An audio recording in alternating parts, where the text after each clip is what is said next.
And now we're gonna go ahead and sew this. So I've got this marked in thirds, so where I'm gonna place my my pieces.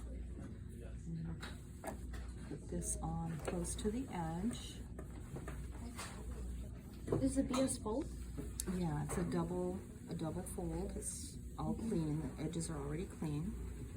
Okay. So I'm top stitching. This is just decorative. It's not really holding anything. Just a decorative piece.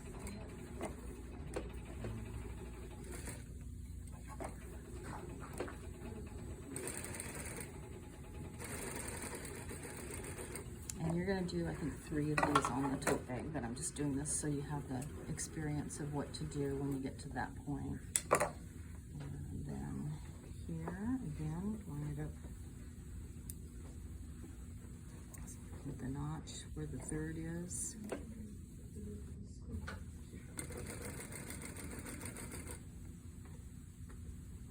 Or you could draw a line if that helps. Notches are usually more common with sewers. So this is where the backpacks they usually have like double via folded. This is just this particular design, yeah. Okay. And it's just to introduce you to this type of a product that you can get as well at the store. So it's a little bit more home sewing than it would be in production. Okay, and then I want to, get this edge clean, so I'm going to trim that away. And then I can take this piece, and I'm just going to sandwich this to finish the edge here. So put that all the way up to the edge of the pocket piece, and stitch.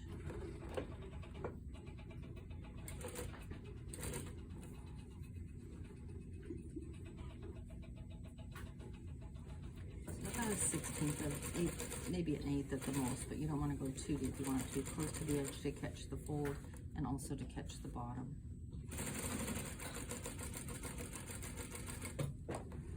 Okay. And then once you have that done,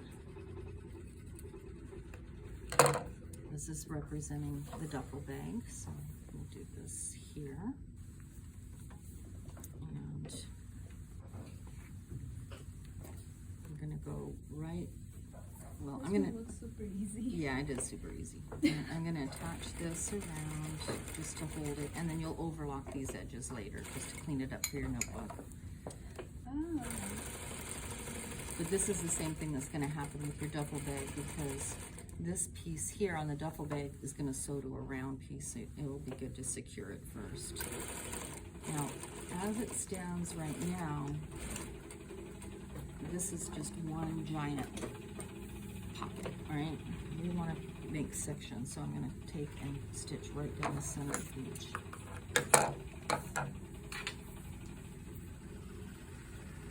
You could go over, if you wanted to do like double, you could go over twice. I'm going to go up the middle.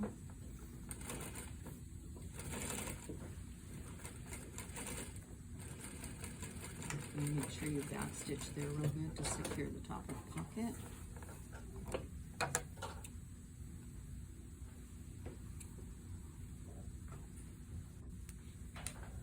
And then once more.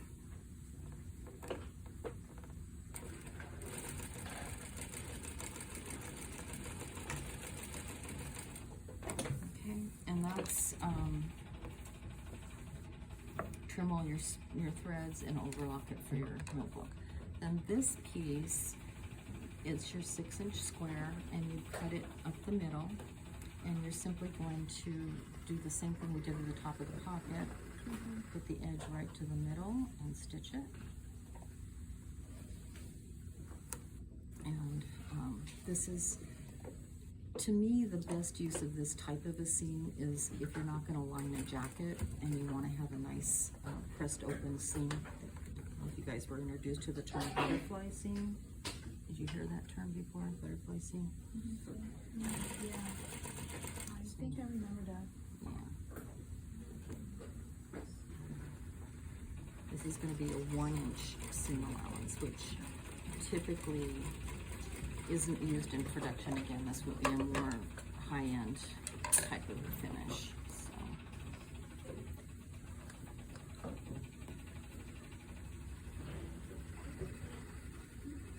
So depending on the size of your seam and of your garment, you could do this after the seam is sewn. But you would want this, with this wide of a binding, you would want it to be at least a 1-inch seam. It wouldn't fold flat. So.